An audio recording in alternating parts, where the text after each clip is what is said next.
Big up, Wagwan, why pre, where I deal with, where Depan, up top, bless up, blessings. You don't know the thing, go, you see me. Statement win from Manchester City against Newcastle. And personally, one thing that I always love about us is that, one thing rival fans can't really seem to understand. Even in games that we're not playing at our absolute best, we can still play well enough to win the game. Like a lot of our players yesterday didn't really have their best games, but the performance was still effective enough to get us over the line. And the home crowd, in my opinion, definitely helped with that.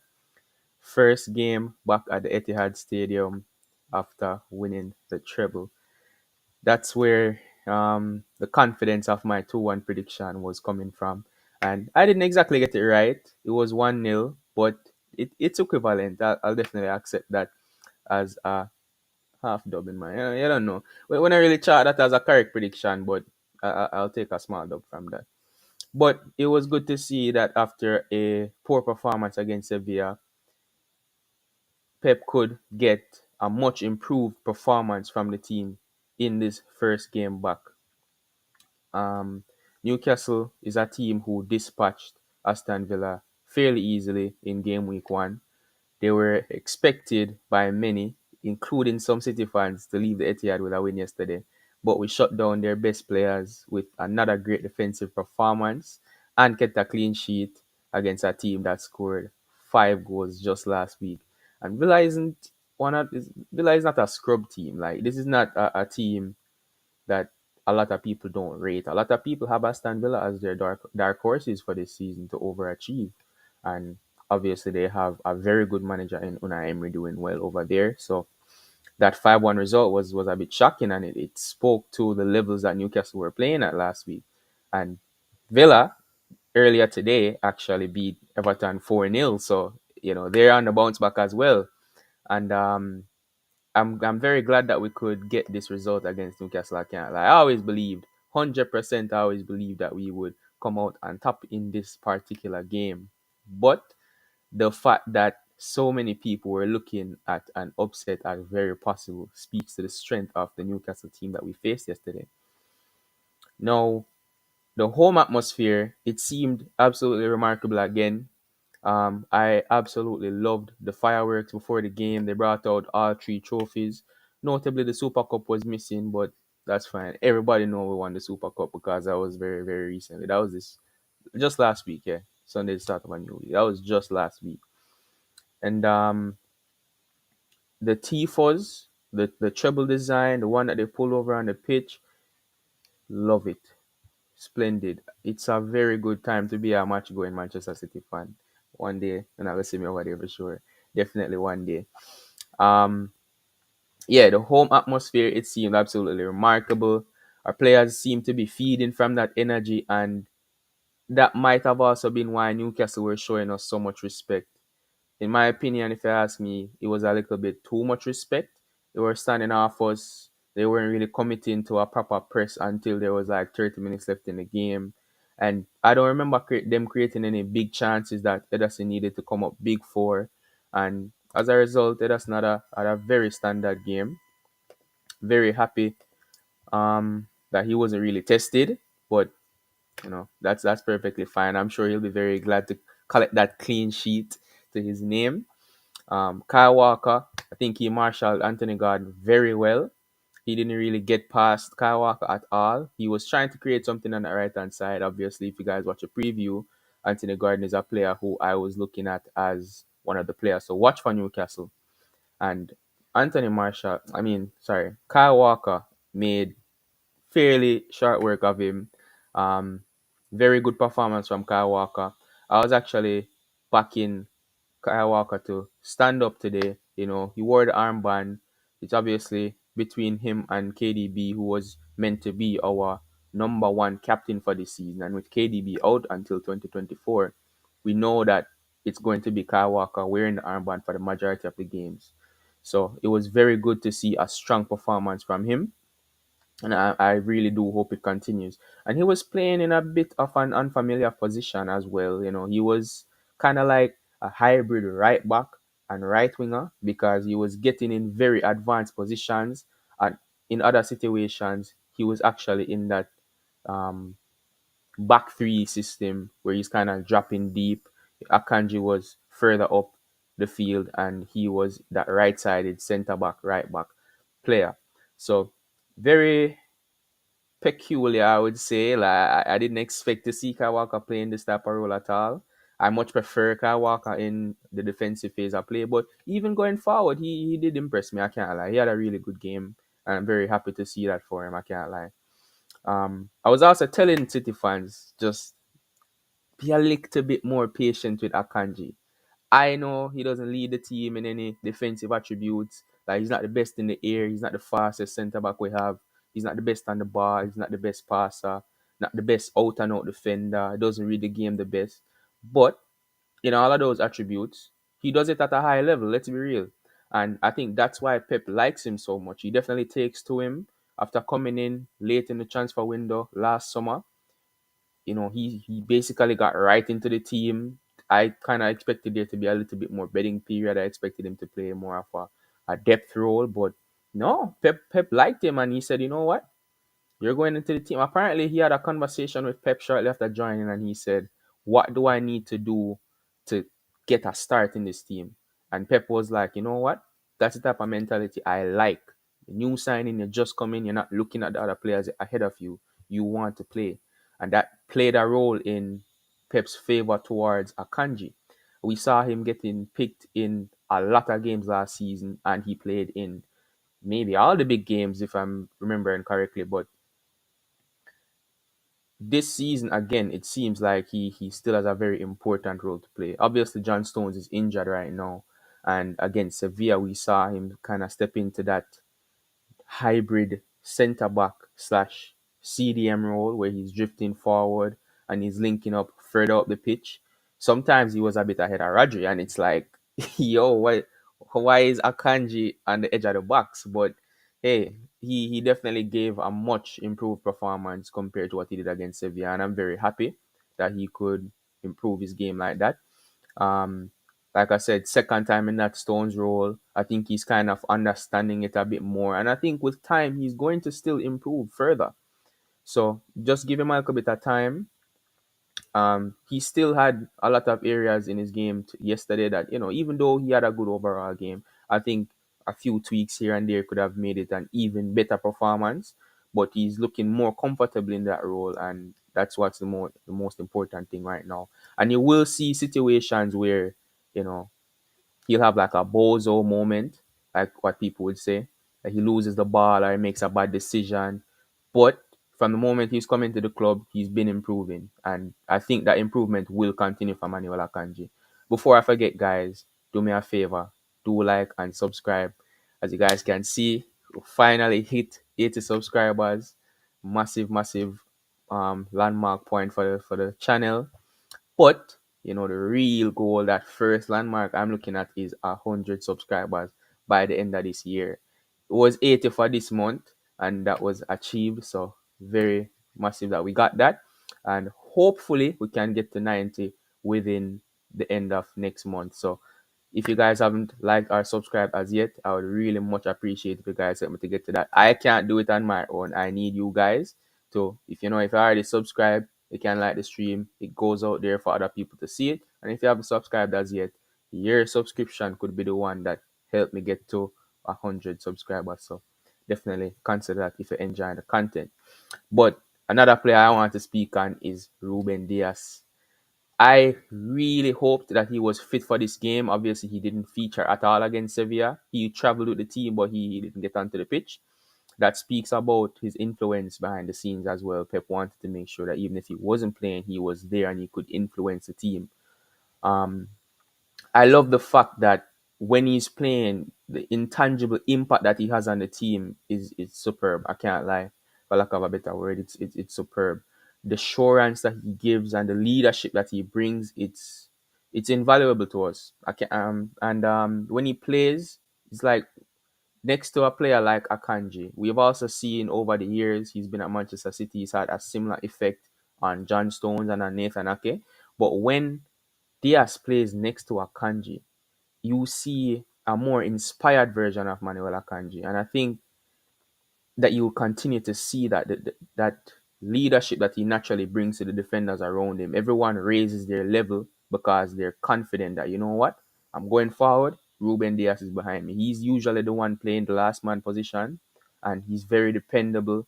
He works so hard for the team, and I love the fact that everyone looks so inspired around him. And I know I picked out Akanji as that particular player, but I think you can clearly see him as a perfect example looking at his performance in Sevilla versus now that Ruben Diaz is back into the team. And the second time playing this role, he just improved this much. Like it's very commendable. And I think Ruben Diaz deserves his respect in that regard. The whole entire defense just looks so much more controlled when Ruben Diaz is in the team, man. But another player, I really wanted this player to start as well, and thankfully he got the start in Sevilla, and in Athens against Sevilla, and he also got the start again yesterday. Jasko Gvardiol, what a player, man! He was impressive. He did impress me, but I don't think we unlock him yet.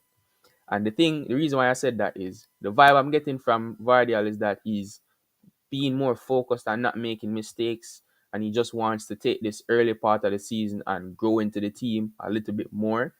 As the game got later, I think his confidence rose a little bit and he was a bit more daring. But I'm fine with him approaching games like this right now. Remember, he's only 21 years old. He just joined a treble winning team. We all know that he's an outstanding talent. Overall, I think he had a good game, but over time, I think he'll continue to get better and better because when this man hits the levels that we saw for RB Leipzig and Croatia, it's going to be scary. Well, not for us, trust me. And I remember a particular moment in the second half where there was a 2v1 counter attack and he stopped it on his own. I thought it was Ruben Diaz because he's always in that central last man position. They're also kind of built similarly, I have to mention. But just how he read it and when he decided to step in and intercept or make that tackle, that is exactly what Ruben Diaz would have done. It's really and truly like I was watching a first season Ruben Diaz, and that is very reassuring. It's a very reassuring sign. But Ruben Diaz is a very good defender for him to take off of. So big up Vardial. I think his performances will continue to improve. And I think he'll gain more confidence from this type of performance.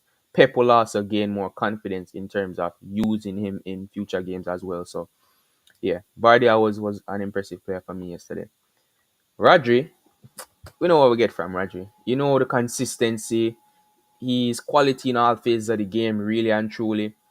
He gives us a lot of control and dominance in the midfield. It was a very standard game for Rodri, but I think he was the one who did give the ball away to Callum Wilson, and it was Gvardiol who made that challenge and cleaned it up for him. But gave me a mini heart attack, I can't lie. Roger doesn't usually make mistakes like that. I think he made just one for the entirety of last season, and that was against Spurs.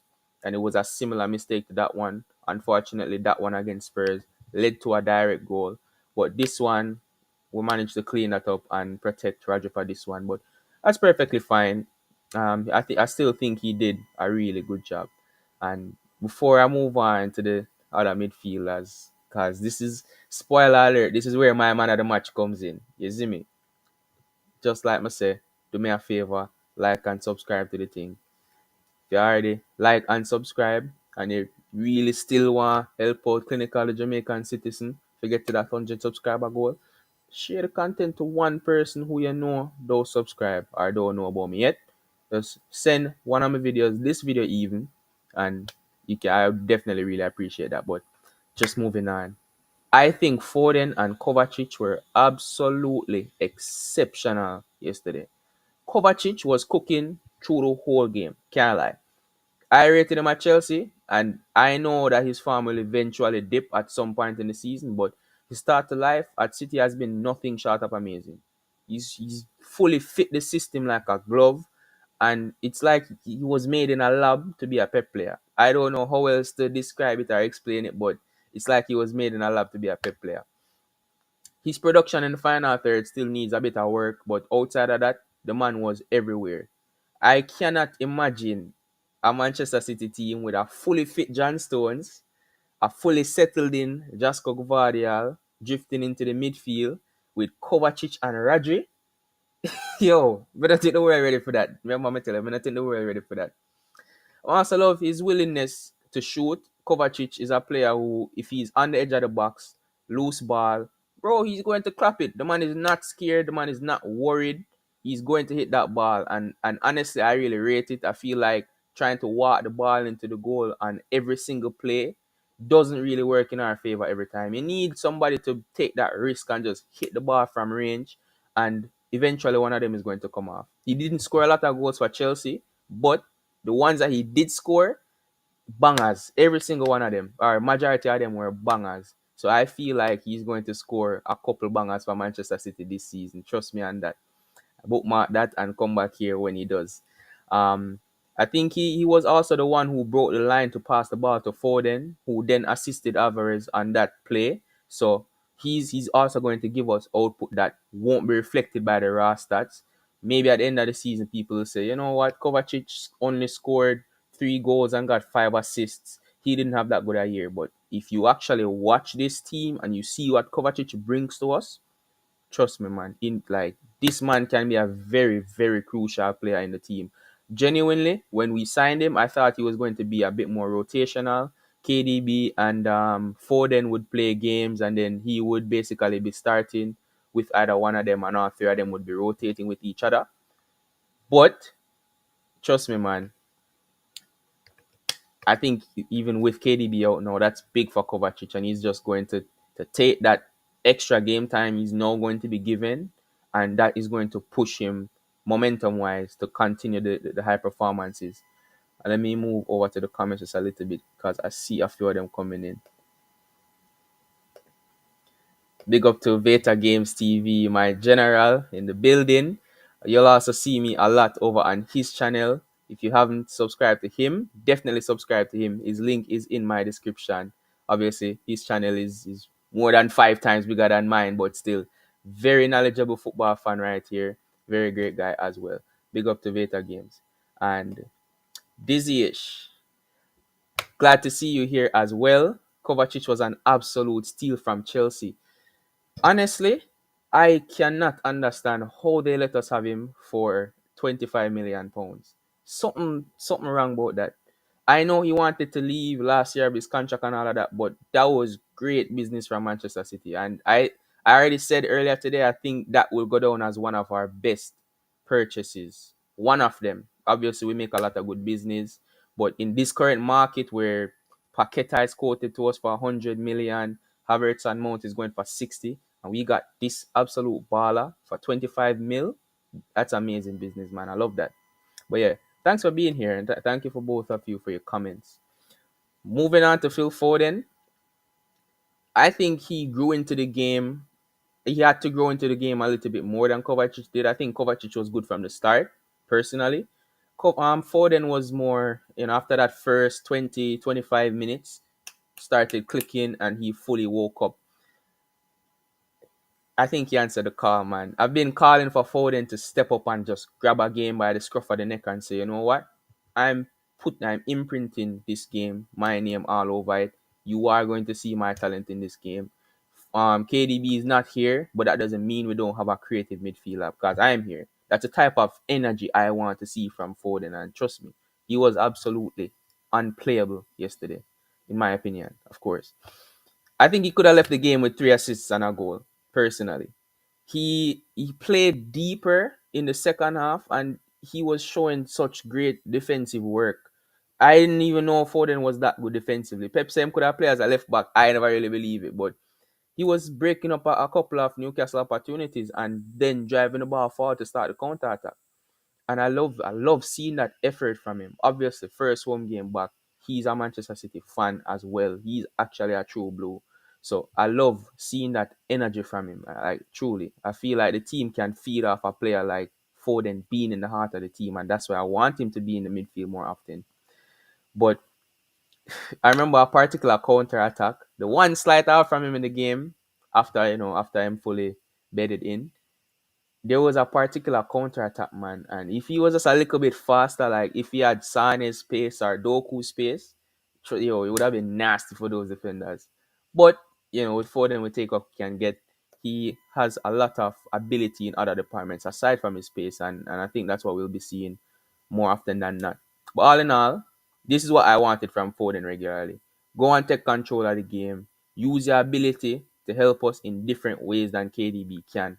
I am personally not expecting him to be a KDB or be a Gundogan or a David Silva. I want you to show the world Phil Foden because I feel like he can take points from each of those great players, add to your package, and go on and just take the world by storm fully. I genuinely believe in Phil Foden to do that. Veta Games says Kova did his thing. You can see how his experience has him fitting into the first 11 easy. Honestly, like I said, I rated him at Chelsea. I personally thought that when Kante was out injured, he was their best midfielder. Obviously, he had a bit of injury issues himself. Hopefully, that won't plague him and he'll continue to be an important player for us. But like you said, the experience that he has, what he's achieved with Croatia in their runs in international competitions as well. This is a man also winning trophies at Real Madrid. He's won at Chelsea as well. And now he's at a club like Manchester City, who's just won the treble, latter stages of his career. I'm sure he's just here working hard, imprinting himself in this team. Chance to work with Pep Guardiola, man. Like, not every player gets that. Not every player gets that. But I like that he's not like a younger player who is playing well and you're worrying about him losing his way and just getting lost in all the positives. Like he is an experienced player and he knows what it means to be playing at this level. So like even the energy we see from him every single game, man, it's very impressive. I can't lie. But Alvarez is another player that we have to speak on. Have to speak on Alvarez, right? I always said he's going to get himself into this team one way or another because he'll keep improving to a point where even if he doesn't start games, we are going to lose him. And I don't think Pep is willing to lose Julian Alvarez. I love the link up I'm seeing with Foden. Every time both of them are next to each other on the pitch, it's like you see the little sparks just flying off of them. And they're very similar players. Both of them are just so electric. And I think that complements both of their play styles. His goal for me, it was exceptional.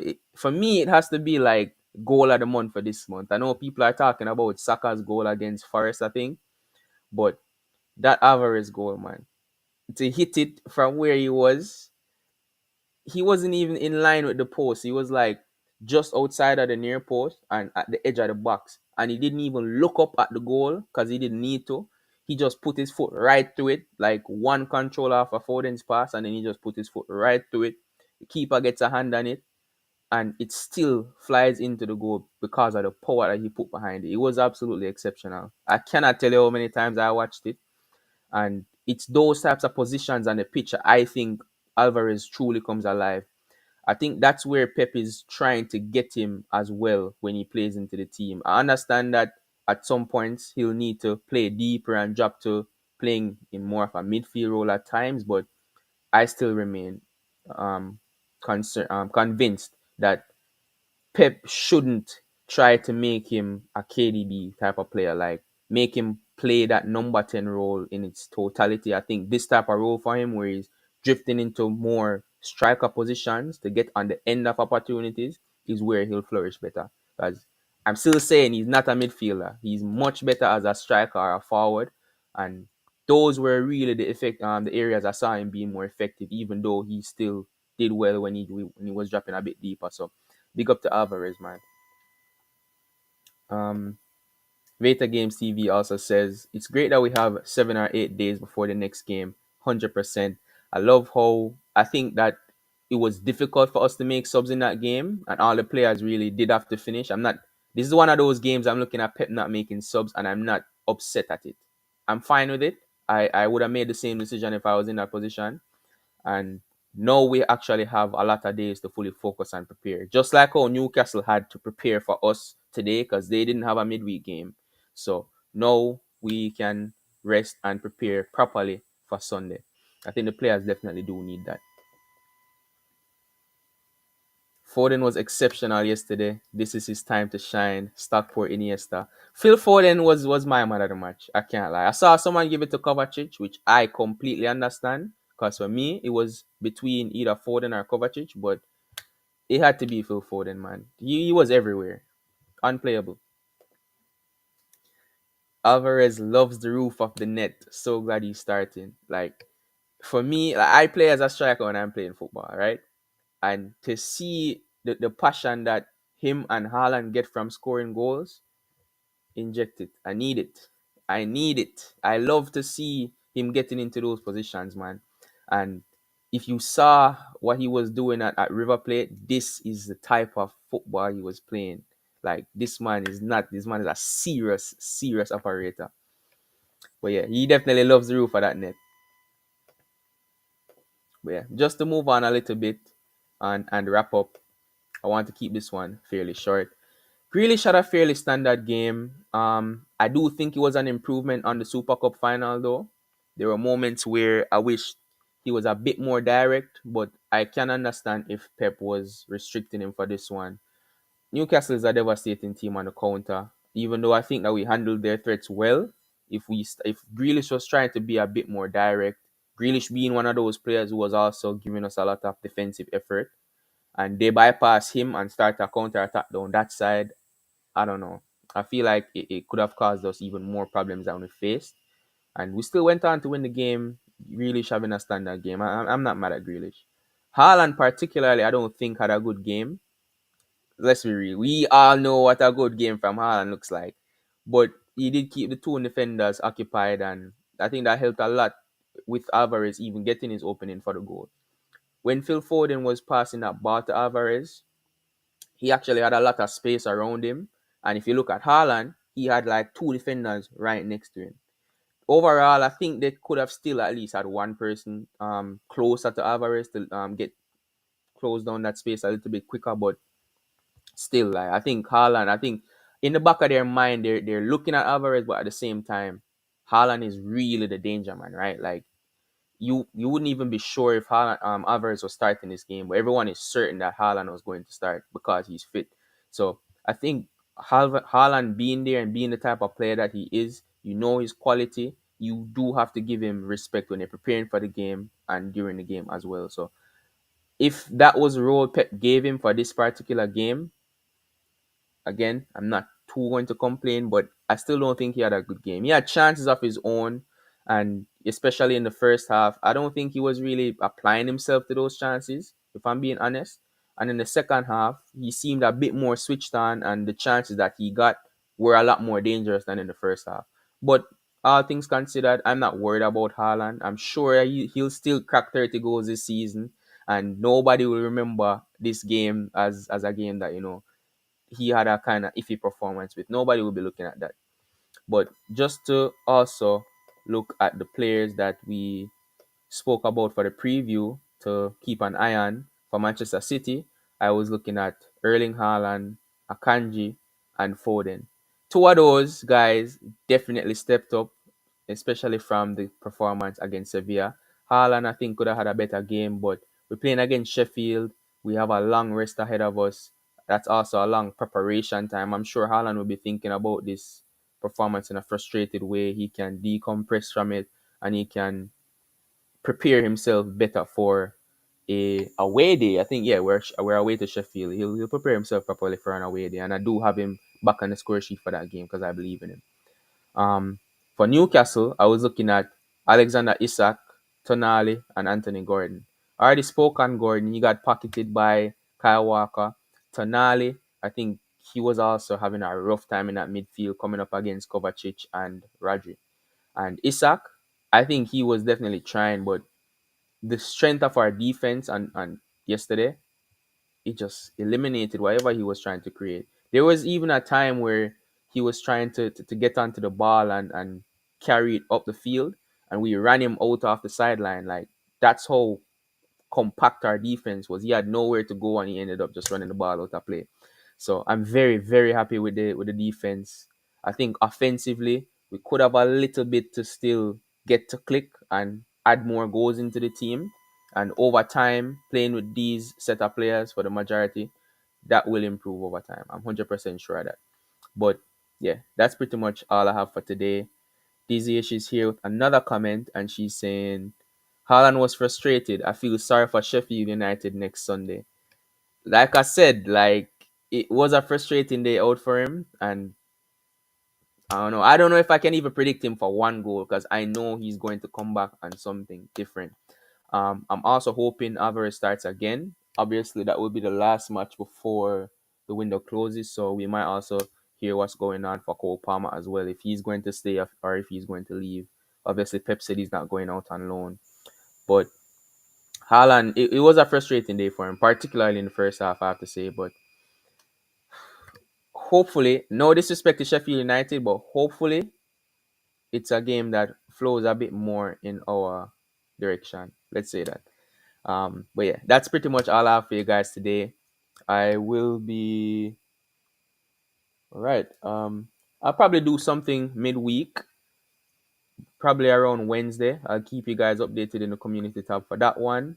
I'll also link up with Veta to see if he's planning anything. I know he said he wanted to get a CIA. I'm not sure if we're still doing that today or not. Probably not because it's a bit late now. But yeah, we'll keep you guys updated on what we're doing. Cheers to a good win. Good start to the season. Hopefully, we can wrap up this month by what would be one loss if you count the community shield. If you count the actual start of the season, you could have a flawless month. So that preview for that game is coming on Friday. So definitely stay tuned for that one. And we'll probably have something else to talk about by Wednesday. Until next time, my side. Hope to see you guys on the next one. Stay safe until then.